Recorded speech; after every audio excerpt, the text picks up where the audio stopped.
and we're going to kick off with a keynote on the future of money. So it really is about looking forward. We're going to have a future stargazing session this morning, and someone who doesn't need a lot of introduction to other than to say he is a world-class expert in his field, has come to South Africa to talk to us. Andreas Antonopoulus, welcome to South Africa and welcome to the conference. Hi, good morning, everyone. Good morning. I am so excited to be here. This conference was called the Bitcoin Conference a couple of years ago, and now it's the Blockchain Conference. Next year, it's going to be the DLT technology. And then after that, it's going to be the database inspired by, but no longer in any way related to blockchain conference. It's an interesting progression.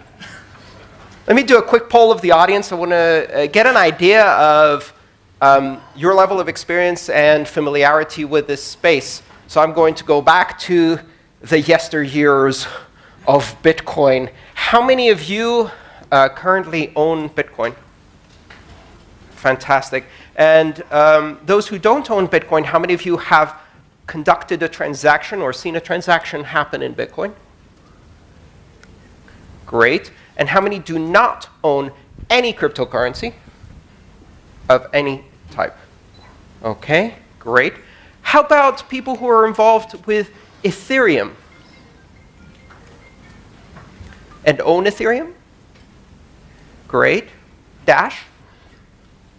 Monero? Zcash? Got some interesting ones. Okay. How many own blockchain? How many have used blockchain in a transaction? Or in any way? Other than the 5 things I mentioned previously.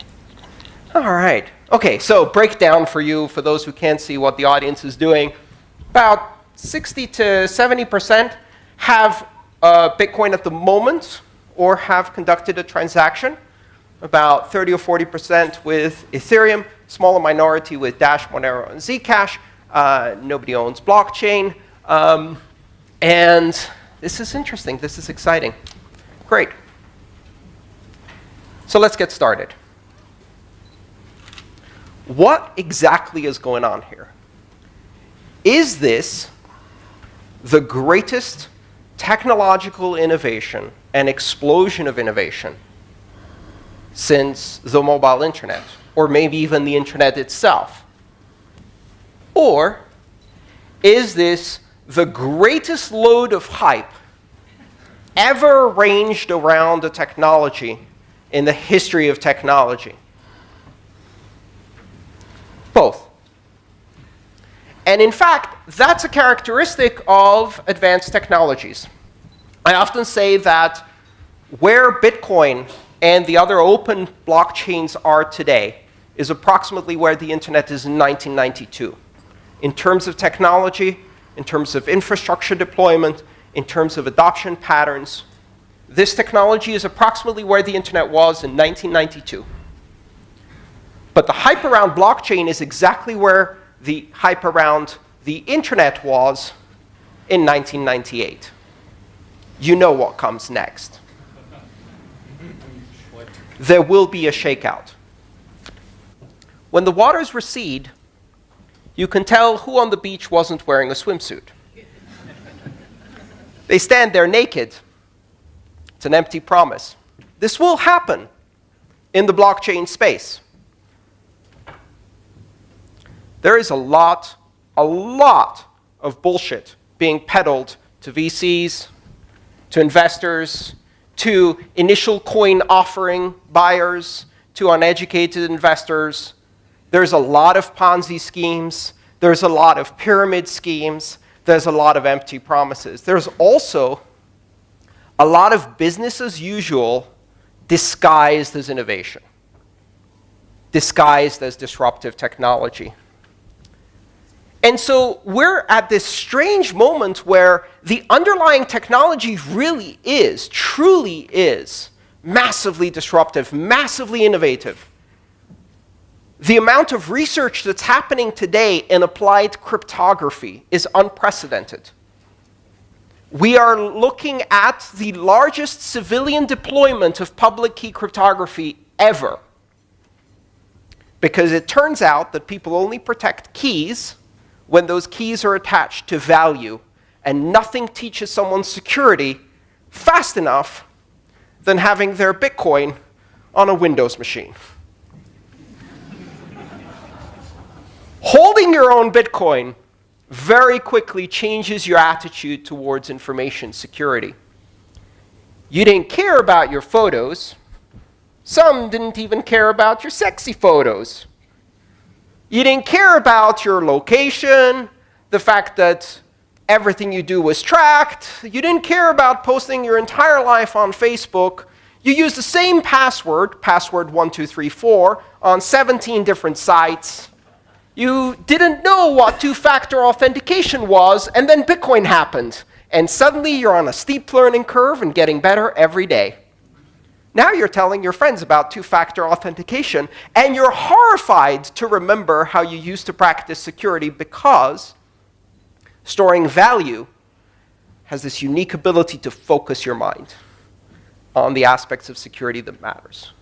So this technology is driving this groundswell of security awareness. It's driving the most incredible research in applied cryptography we've ever seen.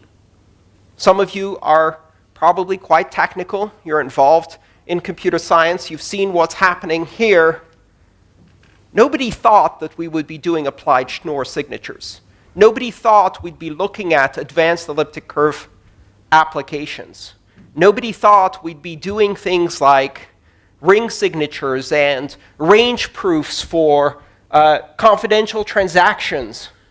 The state of anonymity and privacy is advancing rapidly. We're building a whole new world in terms of cryptography, and this is applied cryptography on the largest cryptographically secured network the world has ever seen. That's not business as usual. It's highly disruptive. Now, out of that came this fantastic saying: blockchain is the technology behind Bitcoin, which is incorrect. Blockchain is one of the 4 foundational technologies behind Bitcoin, and it can't stand alone. But that hasn't stopped people from trying to sell it.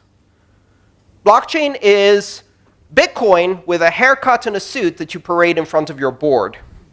It's the ability to deliver a sanitized, clean, comfortable version of blockchain, of Bitcoin, to people who are too terrified of actually disruptive technology. And so you get into this very strange world where the words no longer mean anything. Can you define blockchain for me? I think a few people in this room could probably define blockchain, but the real challenge would be, can you define blockchain in such a way that I can't do search and replace with the word database and still make that sentence work? Because that's the challenge. If what you're doing is a database with signatures, it's not interesting. It's boring. What is the essence of Bitcoin? It's not blockchain. The essence of Bitcoin is the ability to operate in a decentralized way without having to trust anyone. The essence of Bitcoin is to be able to use software to authoritatively, independently, without appeal to authority, verify everything yourself. You don't trust the other nodes you're talking to. You assume they're lying. You don't trust the miners. You don't trust the people creating the transactions. You don't trust anything other than the outcome of your own verification and validation. And through that, you end up trusting in something more important, the network effect. Bitcoin introduced the concept of decentralized security through computation. And this has not yet sunk in. What Bitcoin does is it allows you to replace a security model that is based around concentric circles of access and control with an institution in the center, with a security model that is inside out, open and accessible to everyone. A security model that is based on market forces and game theory. It is the first market-based security model, where a series of incentives and punishments ensure that the ultimate result is you can trust the platform itself as a neutral arbiter that is not controlled by anyone, without third parties, without intermediaries. Bitcoin revolutionizes trust. Now, it's difficult to have that conversation if you only focus on Bitcoin. And arguably, a lot of people have said, but it's not just about currency. What about the other applications? And it's not just about Bitcoin. What about the other blockchains? And so in that sense, the term blockchain means something. But only if you define it very, very narrowly. I use the qualifier open to talk about open blockchain. What I'm interested in is the applications of this technology that enable you to run a decentralized, trustless system that does not rely on anyone as an intermediary of trust. Because that is the disruption here. That is the essence of this technology. So that essence is seen in other systems. Ethereum exhibits it for the application of smart contracts. But those smart contracts only work if you don't have to trust anyone to execute the smart contract correctly. And you can only trust that that's going to happen if everyone can participate in an open manner and verify each other. If access to the underlying consensus algorithm in mining is open to everyone. And so out of these characteristics come the power of these blockchains technologies. Open. And that's the key word. Borderless. There are no borders. Transnational. This is no longer about nation states. This is about network-centric trust. Without third parties, the network is the trusted party, and only if you verify everything. Neutral. Because it isn't serving the goals of any one organization or institution. It follows the consensus rules neutrally. Everyone follows the consensus rules neutrally. Your transaction, there's no such thing as a good transaction or a bad transaction, a valuable transaction or a spam transaction, an authorized transaction or an unauthorized transaction, a legal transaction or an illegal transaction. In these systems, there is only a valid or an invalid transaction based on the consensus rules, and it doesn't matter who the sender is, who the recipient is, or what the value or asset or smart contract that's being executed is. Neutrality, radical neutrality. And, of course, censorship resistance.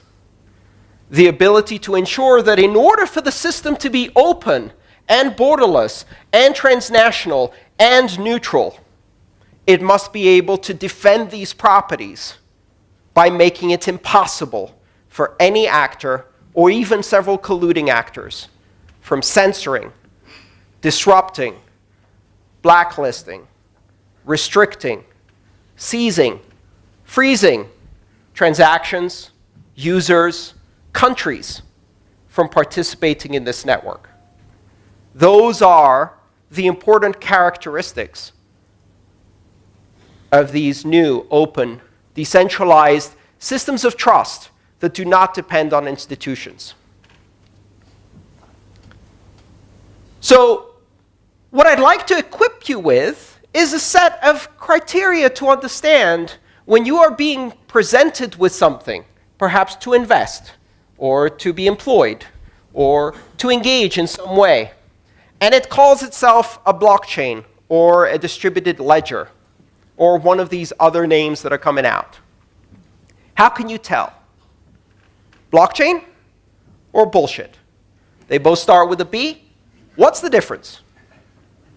If you can replace the word blockchain with database and the brochure reads the same, it's business as usual. It's not decentralized. It's not borderless, neutral, censorship resistant, open. It reestablishes trust in intermediaries. It's just a database. And that is not disruptive.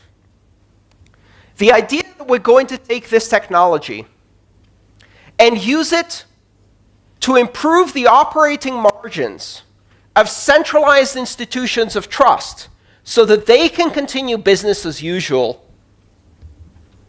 I'd say it's abhorrent, but that's a strong word.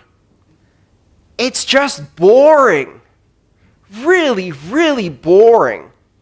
No one got into this in order to make a few billions for a financial services clearinghouse. And if you did, I'm really sorry.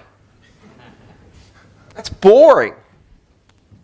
What's really exciting is the possibility of fundamentally changing the way we allocate trust on this planet, opening up the ability to collaborate, transact, engage on a global level with everyone.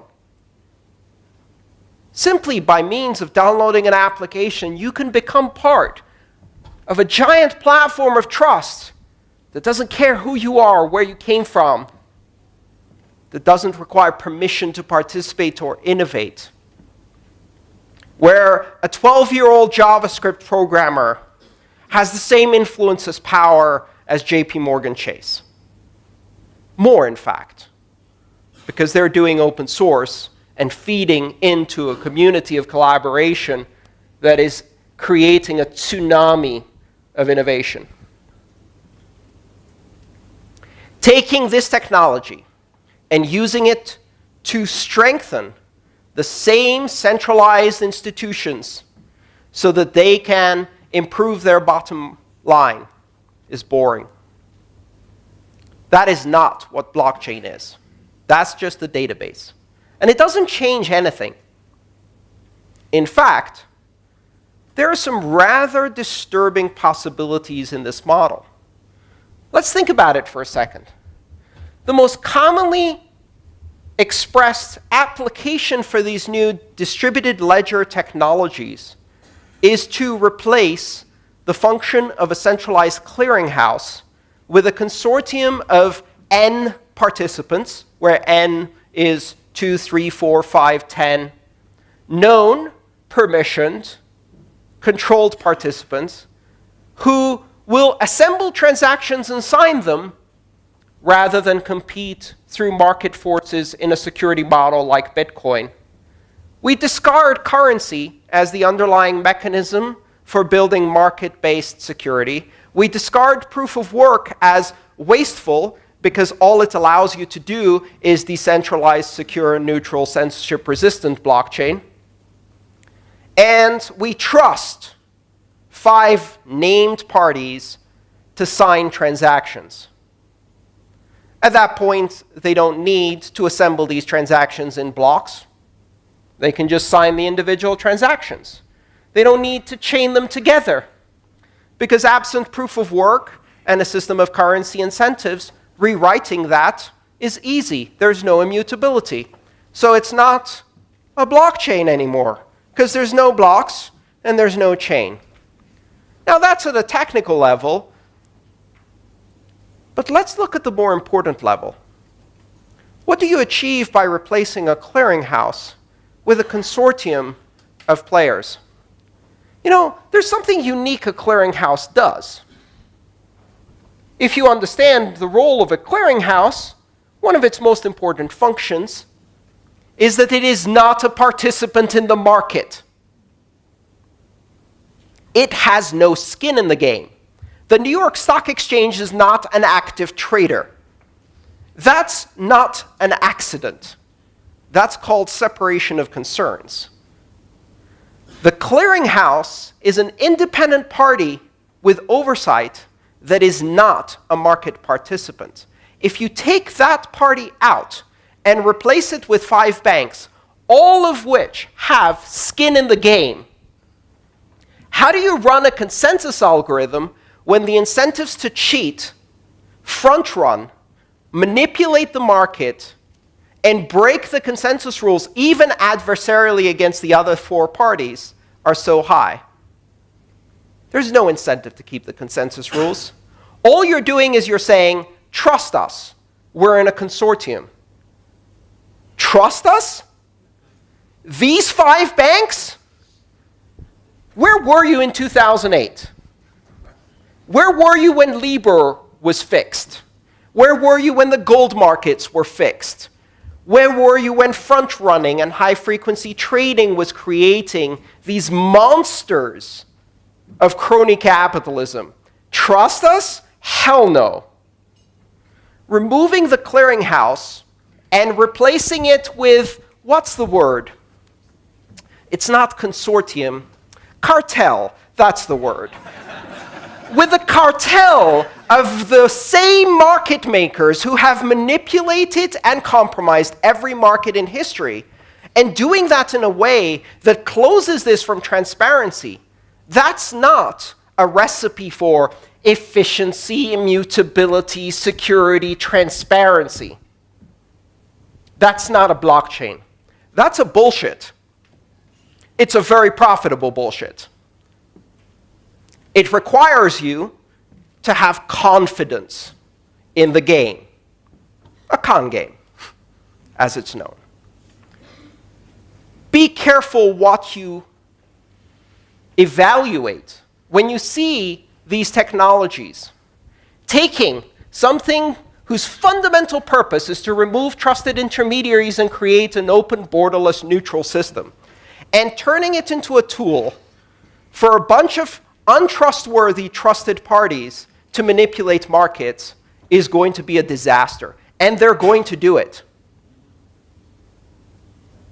I have some consolation in the fact that their keys will leak. Because when you centralize a system, you have to keep the security of those 5 keys. And none of them have ever managed to do that. All of the companies involved in this brave new business-as-usual space have been hacked, breached, leaked, whistleblown a dozen times. They can't keep information secure. No one can. The whole point of a decentralized blockchain is you don't keep the information secure. You spread it out so thin, there's no place to attack it directly. That's what makes it secure. So what happens when you concentrate it among 5 participants? I can't wait until the anonymous WikiLeaks collaborative dump of the titans of Wall Street and their ledger of every transaction they've ever done. I can't wait. It's going to be so much fun, and it is going to happen. You cannot secure these things. So, does that mean there's nothing there? No. Again, we go back to the other side. There is an incredibly promising technology. And that technology is based on an architecture of openness. People are examining this market, and they're grasping and reaching out in darkness. When you have a brand new disruptive technology, you can't see the margins. It's like stumbling around a dark room. Somewhere in there is a billion-dollar company. Somewhere in there is an opportunity. And you have to figure out what market exists that will create opportunity, that will change the world, that will have an impact on humanity. Entrepreneurs look at other people's problems and see them as opportunities. When journalists in 1997 were writing about the imminent failure of the internet because of the impossibility of finding anything, Larry Page and Sergey Brin were finding stuff and building a multi-billion-dollar empire on solving the unsolvable problem of search. There are seemingly unsolvable problems in the open, decentralized, public, transparent, neutral, censorship-resistant, global, trustless network platform that is the blockchain. And these other blockchains, Bitcoin, Ethereum, and the many other systems that are gradually trying to find their niche. Where are those markets? There are 3 elements to success in this industry. The first one is identifying a viable market. right? You've got to stumble in the dark and find something useful. And very often, the people stumbling in the dark, they don't find anything useful, right? In 1997, Petco was building an online commerce empire for pet supplies. It was too early. The market didn't exist. Webvan, was delivering groceries to homes in San Francisco. Failed miserably. Was that the right market? Maybe. But it was the wrong time. So that's the second important element, right? Timing. You can identify something that at some point will be enormous, but you're off by a decade. And then the most important factor, sequencing, the prerequisites. Why did Facebook not happen in 1992? You didn't have enough density of adoption. You didn't have mobile devices that were permanently connected. You didn't even have home-based internet that was permanently on. You didn't have a dense social network in order to engage with the people you knew, because the people you knew barely had email or didn't have email, right? So you can't build a system of complexity that depends on many-to-many interaction with high density when you're still doing applications that are one-to-one with low density, right? It's like trying to fuse hydrogen directly into carbon. Can't do that. You've got helium, lithium, beryllium. You've got a long way to go. Keep smashing things together before you get enough density that you can start doing interesting things in organic chemistry, right? To use an example from science. Bottom line is, you can't do advanced real estate title applications, voting on the blockchain, retail markets. You can't do consumer-to-consumer dense markets. You can't do points of sale retail with these systems yet. You can't do most of the things yet that might be very interesting markets. And the reason you can't do them is because there's not enough liquidity, there's not enough users, there's not enough adoption, the user interfaces are terrible, the applications are still at their infant stage.